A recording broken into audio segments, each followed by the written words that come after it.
Olá, bem-vindos ao webinário Comunicação Aumentativa e Alternativa, quando implementar. Eu sou a terapeuta da fala Filipa Narciso. Eu neste momento estou a ser a voz de um serviço que é a Divisão de Acessibilidades e Ajudas Técnicas e vou falar um bocadinho sobre algumas questões que têm surgido ao longo do ano, nomeadamente alguns mitos sobre a comunicação aumentativa e alternativa, quando é que ela deve ser implementada, porque nós temos tido muitas solicitações nesta área e se calhar era importante esclarecer aqui algumas dúvidas que têm surgido ao longo deste ano. Antes de falar sobre a comunicação aumentativa e alternativa, é importante falarmos sobre as competências de comunicação.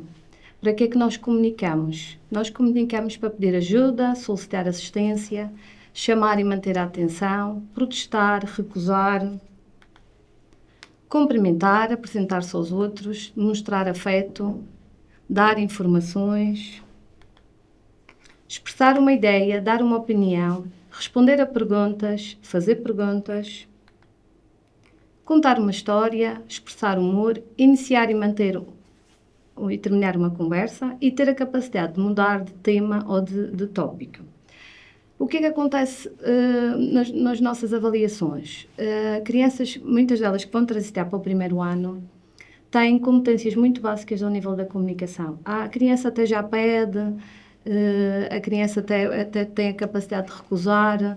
Isto é importante termos presente para uma criança com 5 anos ou uma criança que vai transitar para o primeiro ano. São competências muito básicas e temos que ter sempre presente para que é que nós comunicamos e se a criança realmente dispõe destas funções comunicativas. Portanto, quando a criança não dispõe deste tipo de competências de comunicação, estamos então perante uma criança com necessidades complexas de comunicação. Para além das competências de comunicação, é importante termos presente sempre que a fala não é a única forma de comunicação. A comunicação é sempre multimodal. A criança pode comunicar através de um choro, através de um grito, através do apontar, o sorriso, o olhar, tudo isto são formas de comunicação. E que nós, enquanto parceiros de comunicação, enquanto adultos, interlocutores, será que nós estamos atentos? Será que estamos só focados na fala e esquecemos um bocadinho de todas estas formas de comunicação? É aqui que, quando uma criança não tem as competências comunicativas que era esperado para a sua faixa etária, é aqui que a comunicação aumentativa e alternativa deve entrar. Portanto, a comunicação aumentativa e alternativa é um conjunto de técnicas, recursos e estratégias utilizadas para auxiliar a comunicação de pessoas que possuem dificuldades em comunicar através da fala. É uma aumentativa quando a criança tem alguma capacidade de fala, mas não é suficiente para fazer as trocas sociais. Não é suficiente, por exemplo, para ter aquelas funções comunicativas esperadas para a idade cronológica. É alternativa quando realmente a criança não comunica de forma verbal ou através da fala. Aqui, referente ao autismo, é importante termos isto presente, que muitas crianças, apesar de terem muita intervenção direta, podem nunca desenvolver a capacidade de fala. Por isso é importante nós, o quanto antes, implementarmos a comunicação aumentativa e alternativa. Portanto, a comunicação aumentativa e alternativa é composta por várias formas de comunicação. A criança pode comunicar através de gestos, pode, por exemplo, o caso do Baby Signs, os gestos do programa de linguagem Makaton, pode comunicar apontando para fotografias, para símbolos gráficos, até mesmo a própria escrita é uma forma de comunicação. Quanto aos recursos, os recursos podem ser de alta tecnologia, baixa tecnologia. Temos, por exemplo, aqui um tablet que representa um sistema de comunicação com alta tecnologia. Tem aqui umas pranchas que representam a baixa tecnologia. Pode haver também os flipbooks, os chaveiros, argolas, portanto, tudo isto são formas da criança ter voz e comunicar com os pares. Quanto ao acesso, as técnicas de acesso. O acesso pode ser direto, eu apontar diretamente para o símbolo, pode ser por varrimento ou pode ser através do olhar. Claro que a comunicação aumentativa e alternativa não diz respeito só à terapia da fala. Para a implementação da comunicação aumentativa e alternativa tem que haver uma avaliação de uma equipa multidisciplinar, que é a equipa que, neste caso, em representação da DAT, temos vários técnicos a trabalhar connosco, temos um engenheiro de informática, temos um terapeuta ocupacional, temos técnicos da área da psicomotricidade, portanto, todo o trabalho tem que ser definido em equipa para ver qual é a melhor estratégia para, não só o tipo de recursos que vamos usar, o próprio acesso que vai ser usado.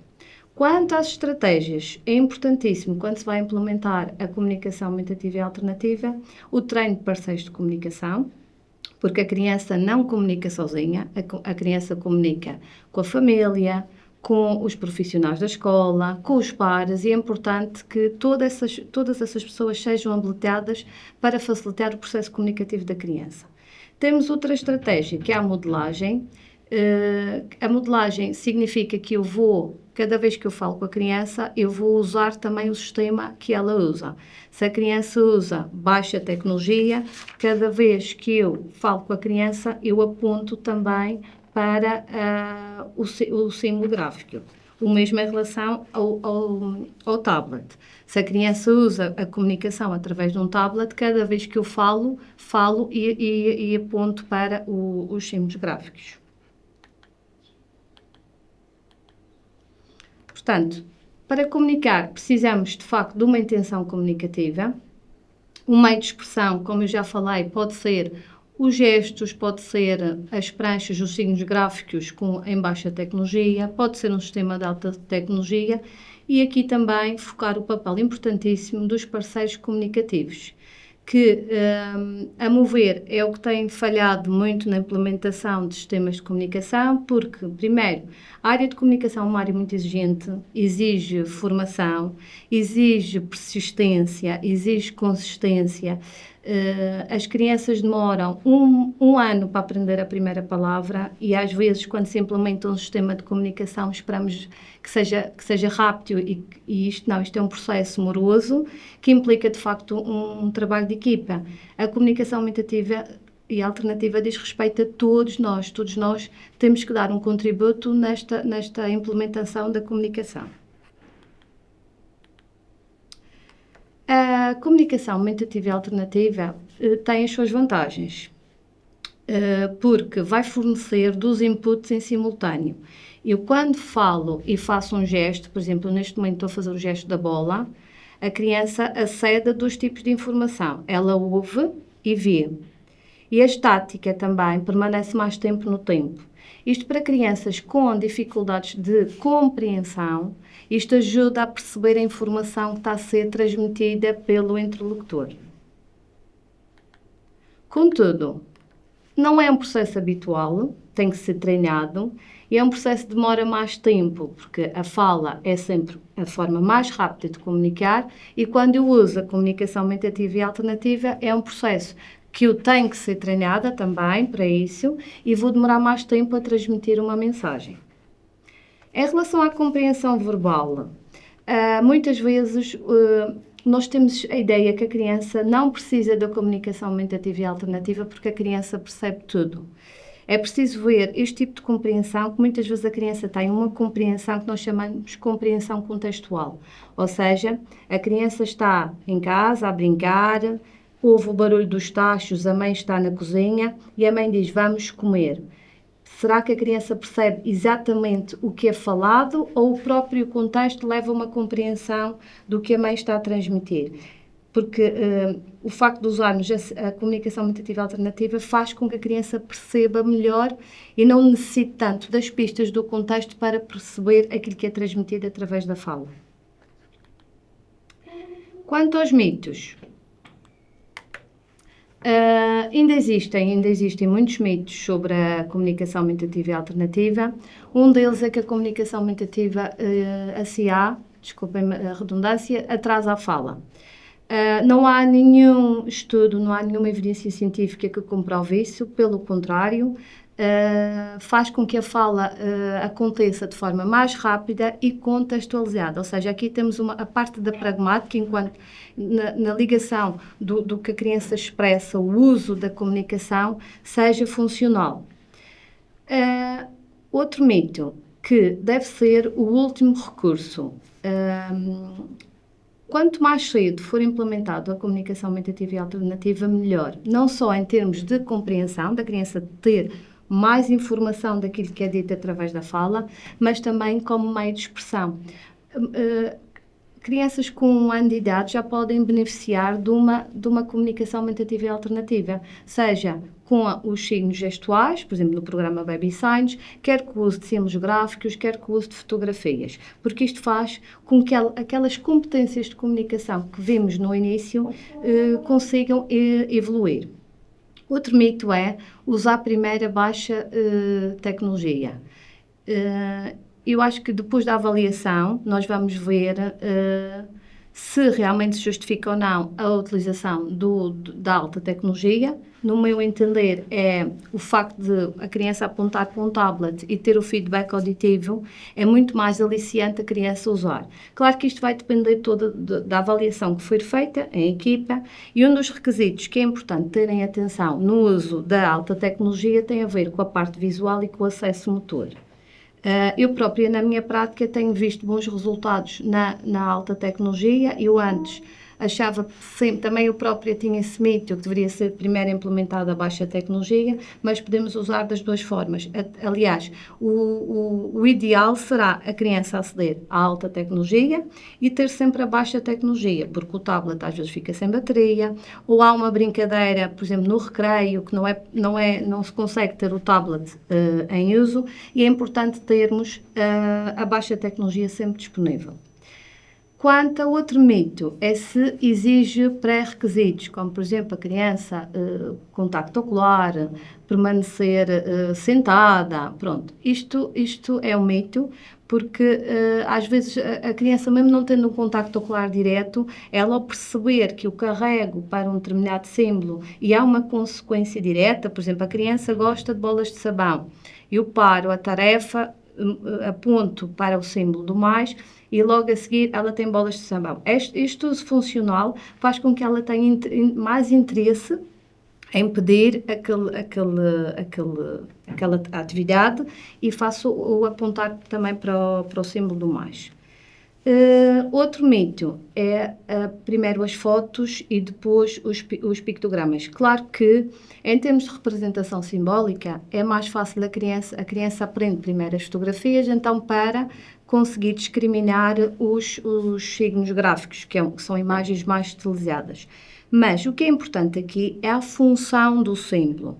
Além da função do símbolo, o facto de ele estar posicionado de uma determinada maneira, que aqui vai influenciar o padrão motor. O padrão motor significa que os símbolos vão estar colocados sempre na mesma posição. Mesmo que a criança não perceba o símbolo do mais, ela sabe que naquela posição aquele símbolo significa algo. Quer dizer que aquele símbolo vai proporcionar uma mudança no meio, ou a recorrência de uma atividade, de um brinquedo. É através do uso que eles vão aprender os símbolos.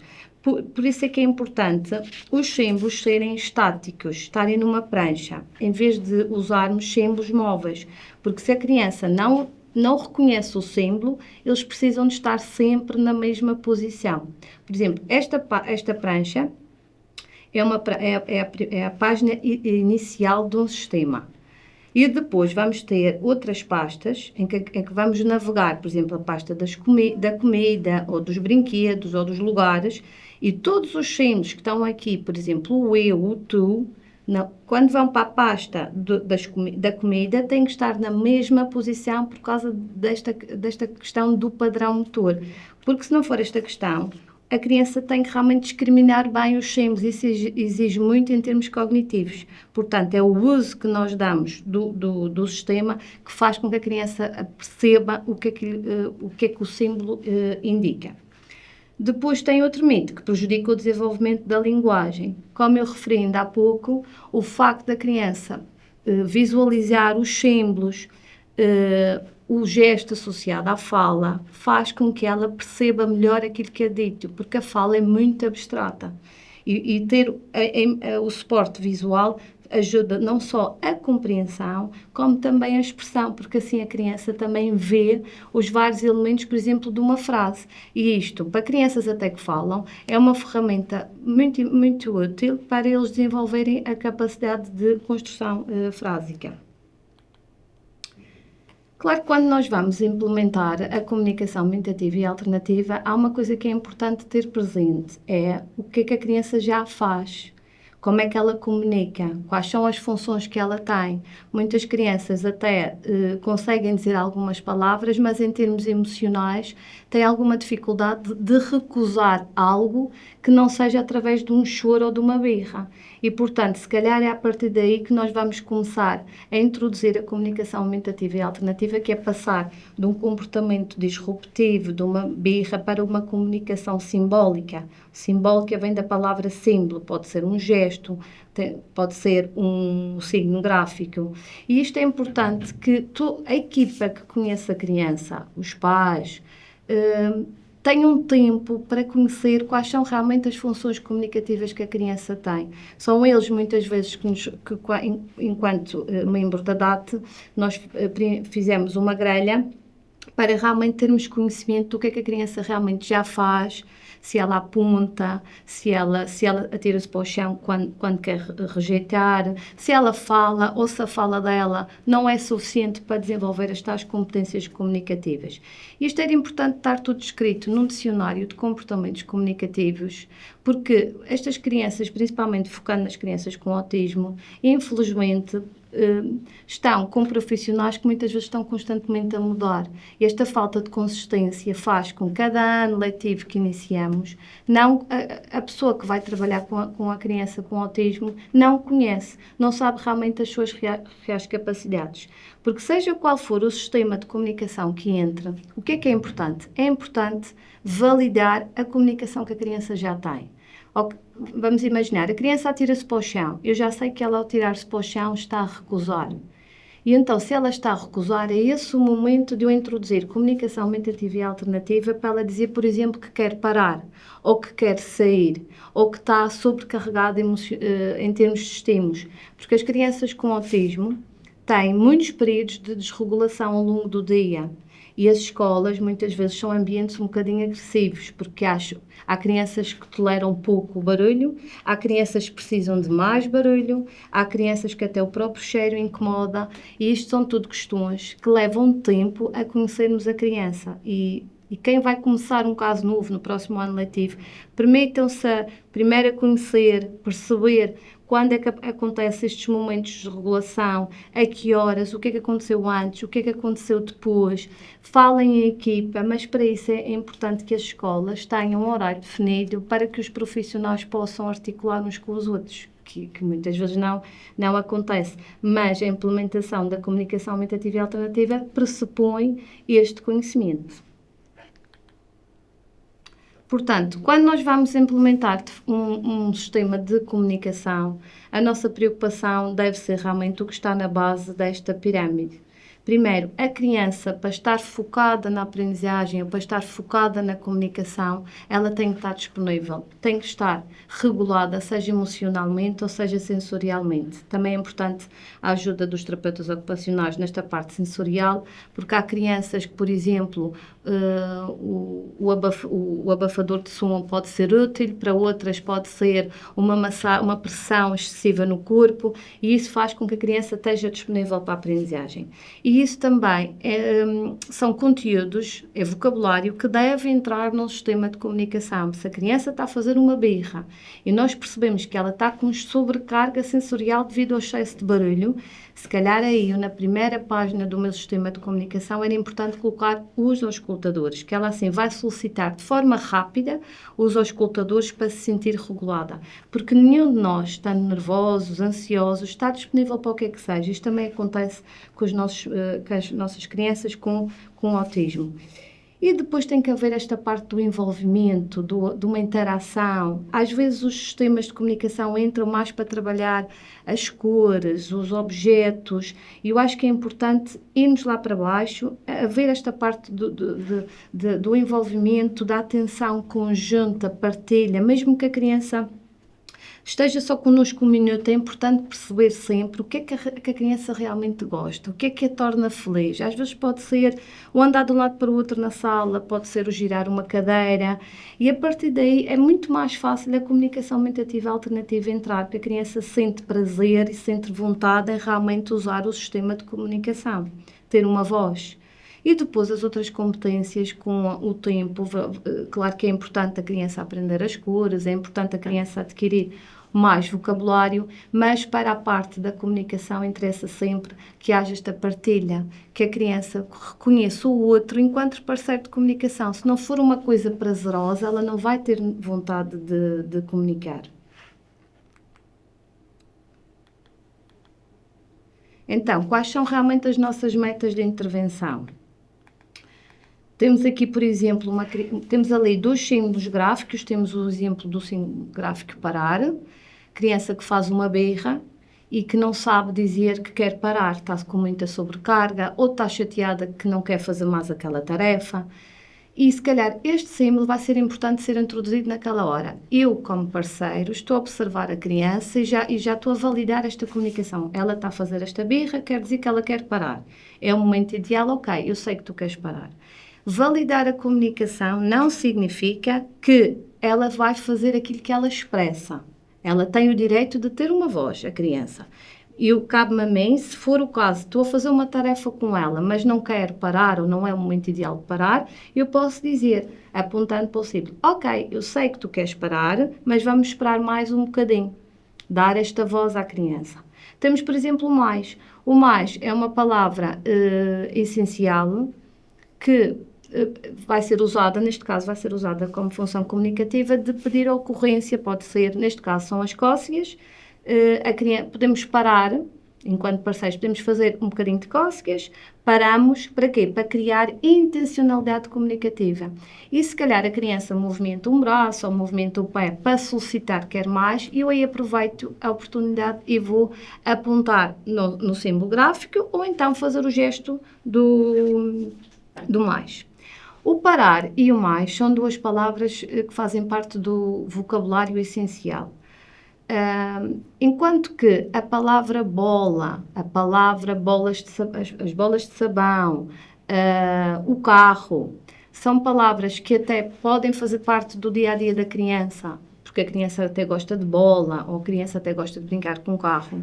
São palavras que não têm muita funcionalidade. Porquê? Porque isto não pode ser experimentado em todos os contextos. Vamos expor dentro de uma sala de aula, ou uma sala de primeiro ano. A criança não vai estar a brincar com uma bola, não vai estar a brincar com um carro. Mas o parar, o mais, o acabou, o quer, o fazer, o sair, são palavras que a criança pode dizer em vários contextos. Se ela vai dizer em vários contextos e pode experimentar com várias atividades, significa que a capacidade de generalização daquele conteúdo é maior e é muito mais rápida. Por isso, os sistemas de comunicação que eu recomendo têm todos eles as palavras essenciais e claro que também podemos colocar um vocabulário chamado vocabulário marginal, que é aquilo que tem a ver com a própria criança. Por exemplo, os auscultadores para dizer que já não consegue consentir o som. Pode ser, por exemplo, uma almofada que faça pressão. Portanto, cada caso é um caso e vamos colocar... Há pais que me dizem, olha, se calhar vamos pôr água, porque a criança ainda não consegue beber água e agora que estamos numa fase de muito calor, porque o apontar logo para a primeira página é rápido, senão a criança tem que ir para comidas e bebidas para chegar à água. E tudo o que tem que ter um acesso rápido deve estar na primeira página inicial de qualquer sistema. Portanto, em relação ao treino de parceiros de comunicação, que é uma lacuna no nosso serviço e em tantos outros, e mesmo no trabalho que é feito com os pais, tem que haver este treino, porque assim, os pais são os parceiros de comunicação toda a vida daquela criança. Os professores estão com eles na escola, muitas vezes os professores mudam, mas é importante capacitar toda a gente que está com as crianças.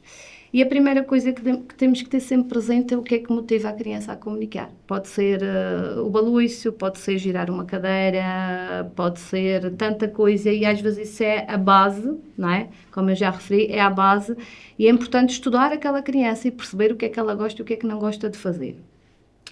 E quando vamos implementar a comunicação aumentativa e alternativa, o que eu recomendo é definir um contexto, definir uma hora que é prazerosa. Por exemplo, no caso da família, qual é a rotina que eles sentem, que não há stress, que podem tirar um bocadinho para brincar com a criança, até pode ser na hora do jantar, porque na hora do jantar a criança pode solicitar mais, podemos trabalhar a palavra acabou, podemos trabalhar a palavra abrir, porque vou abrir qualquer coisa, vou abrir um sumo. Portanto, os próprios pais, quem diz pais, diz professores, diz educadores, todas as pessoas que intervêm com as crianças, têm que definir para eles próprios quais são as palavras que fazem sentido naquele contexto e naquela atividade. E o ideal é começarmos com poucas palavras e treinarmos um bocadinho de todos os dias. E depois vamos expandindo, porque o mal é nós queremos fazer muito de uma vez e achar que de repente vamos trabalhar todas as palavras e em vários momentos, e as pessoas muitas vezes desistem, porque isto é um trabalho que exige bastante. Mas vamos aos bocadinhos, mesmo nas próprias escolas, vamos definir qual é a rotina que se encaixa melhor para aquela criança, em que eu consiga ser consistente. O importante aqui é a consistência, a frequência com que a comunicação aumentativa e alternativa é usada. Por exemplo, em casa, eu tenho aqui a hora da refeição, como eu já falei, temos aqui o mais para solicitar mais de um alimento, ajuda para solicitar assistência, por exemplo, eu posso criar também esta oportunidade de comunicação, posso dar, por exemplo, o sumo para a criança embalado e a criança vê que é difícil abrir o sumo e eu aí, queres ajuda? E eu posso modelar no sistema a palavra ajuda. O não para recusar, quer dizer, muitas vezes a criança faz uma birra para recusar e podemos dizer, está bem, já percebi, queres, não, e aí fazer a voz que ela está a manifestar. Não quer dizer que a criança ao dizer não, que não tenha que comer. E o acabou. Portanto, estas palavras podem ser usadas em todas as refeições, todos os dias, não é?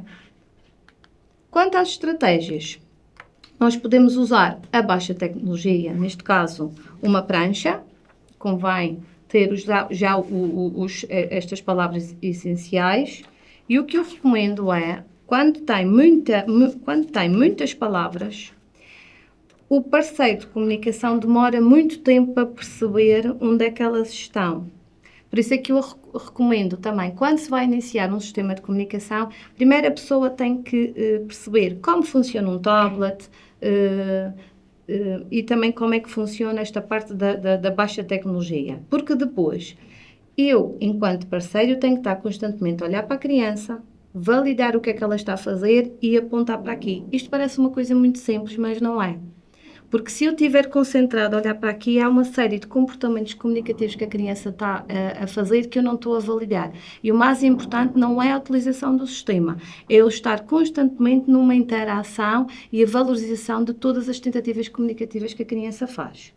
Portanto, o que eu normalmente faço é, como diz a lei, é o mascaramento visual, ou seja, eu tiro as palavras que neste momento, numa fase inicial, não interessam e foco só naquelas palavras que se calhar aquela família ou os profissionais vão focar mais. A partir do momento que já percebem o lugar onde é que estão estes símbolos, vamos acrescentar. Porquê é que não podemos perder muito tempo com poucas palavras? Porque o sistema vai modelar tudo o que eu estou a dizer, ou seja, se eu estou a falar e eu apontar, quanto mais símbolos tiver, mais informação a criança tem, mais pistas visuais a criança tem. É só mesmo para facilitar o processo ao parceiro de comunicação.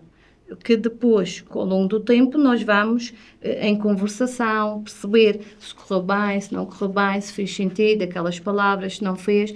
Eu prefiro que sejam as pessoas a pensar no vocabulário que vão usar naquela tarefa, porque são eles que vão usar o sistema e tem que lhes fazer sentido. Por exemplo, eu tenho aqui um exemplo do mascaramento visual que é usado na alta tecnologia, em que ali estão representadas as palavras essenciais que vão ser focadas num determinado momento e as restantes, como não vão ser usadas, são retiradas. Contudo, é importante, quando o sistema de comunicação é fornecido, como eu já referi, a importância do papel do padrão motor, que é os símbolos estarem sempre na mesma posição. Porque se eu, ao fornecer um sistema de comunicação, se não há um posicionamento estanque dos símbolos, eu estou constantemente a mudar o posicionamento e isso não interessa, porque, como eu já falei anteriormente, há crianças que cognitivamente não discriminam os símbolos, mas é com o uso que elas percebem a função. Portanto, é importante que os símbolos fiquem sempre na mesma posição. Por exemplo, na escola, o contexto ou atividade escolhido pode ser, por exemplo, um recreio, um parque. Podemos usar o eu e o tu para troca de turnos. O vamos, porque a criança transita de atividade ou de lugar. E também um quero para pedir uma atividade ou um brinquedo. Posso ter uma bola e perceber que a criança quer alcançar a bola e eu, quero, logo a seguir dou-lhe a bola. Até era interessante todos os parques e as escolas terem baixa tecnologia em vários lugares, porque assim, às vezes, nós esquecemos muito facilmente do tablet. O próprio recreio não é um ambiente que se consiga usar a alta tecnologia, e se tivermos uma prancha grande com as palavras essenciais, e isto é uma forma também de não só comunicarmos com a criança, mas fazermos com que os pares, as outras crianças, aprendam a comunicar também da mesma forma. E temos, por exemplo, nas terapias, quem diz terapias diz os apoios que a criança pode beneficiar. Por exemplo, temos sempre o abrir. Eu vou abrir o armário para tirar um brinquedo, eu vou abrir uma caixa para tirar qualquer coisa. O sair, muitas vezes a criança não está habituada ao adulto e quer indicar que quer sair. E eu então posso usar esse símbolo, estou-lhe a dar voz. Ok, tu queres sair, eu sei que tu queres sair, mas agora não é o momento. Agora vamos fazer outro tipo de palavra essencial que é muito usada, é o fazer. Eu própria iniciei há relativamente pouco tempo realmente este trabalho com as palavras essenciais, porque eu antes também usava o vocabulário específico que a criança realmente gostava mais, e com o uso, quanto mais usamos, já percebemos de facto a quantidade de vezes que usamos estas palavras essenciais. O pegar, também esqueci-me de pôr ali o pegar, também é outra palavra essencial que a criança quer ir buscar sempre qualquer coisa. Portanto, a comunicação aumentativa e alternativa tem dois papéis. Um deles é dar voz à criança e outro pode servir para modelagem de comportamento. Porquê? Porque eu posso antecipar o dia-a-dia da criança, com horários de rotina, com um plano de trabalho. O horário de rotina implica a utilização de signos gerais. Comer, beber, passear. Todos nós temos uma agenda. Todos nós, nem que seja na nossa cabeça, nós temos uma agenda. As crianças, principalmente as crianças com autismo, são chamados aprendizes visuais. Eles precisam muito da informação visual para perceber o que é que vai acontecer ao longo do dia. Só que o facto das escolas terem um horário de rotinas não significa que tenhamos a comunicação aumentativa e alternativa, porque eu com o horário de rotinas, eu estou simplesmente a informar à criança o que é que ela vai fazer ao longo do dia, mas não estou-lhe a dar voz. Claro que ajuda, porque quando ela tem uma noção do que vai fazer ao longo do dia, ela acalma, ela percebe melhor. E por que não todas as salas de pré, de primeiro ciclo, terem um horário de rotinas que dê para todas as crianças? Se a criança relaxa, eu até aconselho, cada vez que a criança muda de atividade, vamos tirar um símbolo horário e até podemos dizer, olha, hoje não vais ter educação física, hoje não vais ter música porque o professor faltou. É importante explicar, como também nós, enquanto adultos, gostamos de saber porque é que há uma alteração na nossa agenda. O plano de trabalho são signos gráficos mais específicos. Pressupõe um início, um meio e um fim de uma determinada tarefa que a criança, por exemplo, não é autónoma. E aí podemos, no final, usar um tipo de reforço, como, por exemplo, sair à rua, a criança não tolera muito tempo numa determinada tarefa, eu, se calhar, vou pôr um plano de trabalho para ela perceber, ok, vou fazer isto e aquele outro, e a seguir vou sair. A criança permanece, portanto, fica com aquela tal disponibilidade para a aprendizagem, fica mais calma, mais segura, e assim, se calhar, ganha também mais autonomia, porquê? A instrução verbal que eu dou é acompanhada sempre com o input visual. Portanto, além da fala, ela vê a informação. Claro que em relação a estes suportes visuais para preparar o ambiente, também é importante tudo isto ser usado em casa. Aliás, toda a comunicação aumentativa e alternativa deve começar sempre em casa, porque, como eu já referi, os pais são os parceiros de comunicação para o resto da vida e são eles que têm que estar sempre na base deste trabalho. Por isso aqui vamos distinguir então, uma coisa é uma prancha para interação, ou seja, prancha para interação eu vou dar voz à criança, e outra coisa é um suporte visual. Suporte visual eu estou a ensinar algo à criança, mas isso não é comunicação. Isso é uma estratégia que nós usamos para a criança aprender de outras formas. Aqui tenho, por exemplo, uma rotina visual, que é na ida à casa de banho. A criança não é autónoma nesta tarefa e ela aí aprende as etapas à medida que ela vai desenvolvendo, vai fazendo uma parte desta rotina. Eu posso apontar e falar com ela. Claro que isto não é aprendido de um momento para o outro. Como eu falei e vou voltar a repetir, a comunicação aumentativa alternativa depende muito da frequência e da consistência e leva de facto muito tempo. Mas, se for um trabalho diário, se esta rotina visual estiver, por exemplo, na casa de banho, e a pessoa que acompanha, cada vez que fala, aponta, está a dar muitas oportunidades aqui de aprendizagem à criança, não só para a recepção da informação, mas também ela própria pode de hoje para amanhã vir começar a apontar que a seguir de puxar o autocolismo, por exemplo, vai lavar as mãos. Aqui temos de facto uma prancha para a interação, que também pode estar na mesma na casa de banho, mas aí vou dar voz à criança. Já não é uma aprendizagem, já não há uma sequência. Aqui o que é que se pretende? É dar voz realmente que a criança está aflita, ou que precisa de papel, ou que precisa de umas cuecas. Pronto, é voz da criança. Não há uma sequência como na rotina visual. Aqui tenho um exemplo do horário de rotinas, que, como já falei, fornece informação antecipada e clara do que a criança vai experimentar ao longo do dia. Este horário de rotinas, por exemplo, é um horário semanal. Claro que o ideal é começar por um horário diário e o facto da criança ver o que vai fazer ao longo do dia torna o ambiente mais seguro, mais calmo e previsível e faz com que a disponibilidade dela para a interação, para a aprendizagem, seja maior.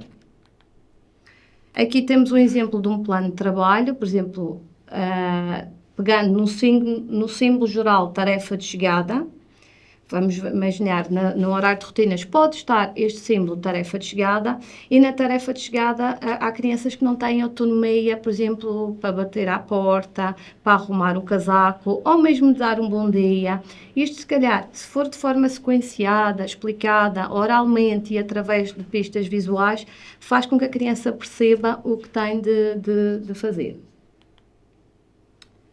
Portanto, a criança assim visualiza quais são as etapas de determinada tarefa e faz com que a criança de facto aprenda mais rápido os conteúdos. Resta-me agradecer e dizer realmente que a criança, quando é compreendida, a criança ganha asas e voltar a referir. Não interessa o tipo de sistema de comunicação que é usado, o importante aqui é que todas as pessoas que estão envolvidas com a criança usem a comunicação aumentativa e alternativa. Não é da área da terapia da fala, mesmo que a criança tenha terapia da fala, o terapeuta da fala está com ela uma vez por semana. Os pais estão a vida toda, as pessoas que estão nas escolas têm mais possibilidades de estar com aquela criança, portanto, a comunicação aumentativa e alternativa diz respeito a todos nós. Eu gostaria aqui de mostrar um sistema de alta tecnologia. Nós aqui, na DAT, quando prescrevemos, nós recomendamos a aplicação Asterix Grid. Eu tenho aqui a página inicial de um sistema. Outra questão que pode surgir é quantas palavras eu vou iniciar um sistema.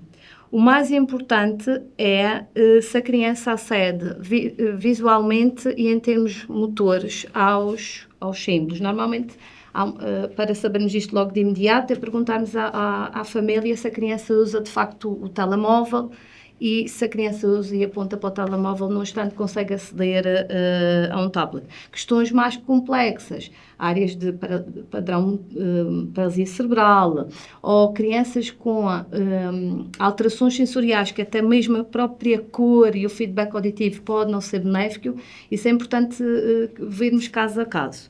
Mas aqui eu tenho uma prancha mais reduzida com cerca de 40 símbolos, e isso às vezes depende de facto das competências de acesso da criança, que isso depois na avaliação nós depois também vemos isso. Eu tenho, por exemplo, aqui algumas palavras essenciais, está no início de uma fase de implementação, por isso as palavras estão, eu vou pôr aqui no editar. No editar aparece quantas palavras é que são, mas como eu só quero trabalhar algumas palavras, eu vou ocultar e aparece assim. Aparece assim. O facto de estar organizado por cores tem a ver com a chave de Fitzgerald, porque esta organização por cores, que é universal, facilita o acesso ao símbolo. Porquê? Porque eu já sei que aqui tenho os sujeitos, os verbos, tenho alguns adjetivos. Portanto, esta organização facilita a interação e a procura dos próprios símbolos. Quando eu vou comunicar com a criança, eu tenho aqui dois tipos de modelagem. Tenho a modelagem no meu turno e tenho a modelagem no turno da criança. Eu vou abrir. Imaginar que eu vou abrir umas bolas de sabão. Eu faço as bolas de sabão e paro. E depois percebo que afinal a criança quer mais. Eu aí vou falar mais na hora no turno da criança. Portanto, temos aqui dois tipos de modelagem. Temos a minha modelagem do que eu falo e a modelagem da própria criança. Isso pressupõe que eu esteja constantemente a observar o comportamento da criança para ver o que é que a criança quer. Temos aqui, por exemplo, o depressa, o vamos. Isto pode acontecer, por exemplo, a criança adora a cadeira e podemos brincar com uma cadeira, empurrar uma cadeira com rodinhas, e a criança até gosta de ir depressa. E então, vamos. E depois, depressa. Claro que eu, quando vou dar a vez à criança para comunicar, o que é importante é esperar, dar um bocadinho uma pausa com a expectativa para ver se a criança começa, de facto, a ceder de forma espontânea aos símbolos. Só que, é como eu já disse, isto requer tempo, consistência. Há crianças que até imediato, na implementação do sistema, vão logo diretamente e apontam para o símbolo, e há outras crianças que levam mais tempo, por isso a consistência é de facto importante. Este sistema de alta tecnologia, quando eu falo, apesar dele falar, ter feedback auditivo, é importante falar. Eu quero. E como vocês veem aqui, eu estou a falar e aparece a parte visual, ou seja, os tais 12 inputs que eu falei. Vamos imaginar, a criança também quer as bolas. Quero! E logo, imediatamente, eu dou a consequência direta do que a mensagem significa. Depois tenho aqui as tais pranchas de baixa tecnologia, o que eu recomendo sempre é esta prancha, estes símbolos que vocês veem aqui, esta prancha, pode ser impressa e pode ser usada em vários contextos, não só da sala, mas da escola. Aqui vocês veem uma tem mais símbolos do que a outra. Como falámos, vai depender do acesso visual e motor da criança. E eu também aqui tenho sempre a organização por cores, para me facilitar eu como parceiro também facilitar a comunicação que eu estou a transmitir. Este aqui já são para crianças com dificuldades motoras e que a precisão seja mínima. Pronto, agradeço esta oportunidade de falar sobre uma área que eu gosto muito e divirtam-se, acima de tudo, a usar a comunicação aumentativa alternativa. E a resposta à pergunta quando devemos implementar, a resposta é para ontem. Obrigada pela vossa atenção.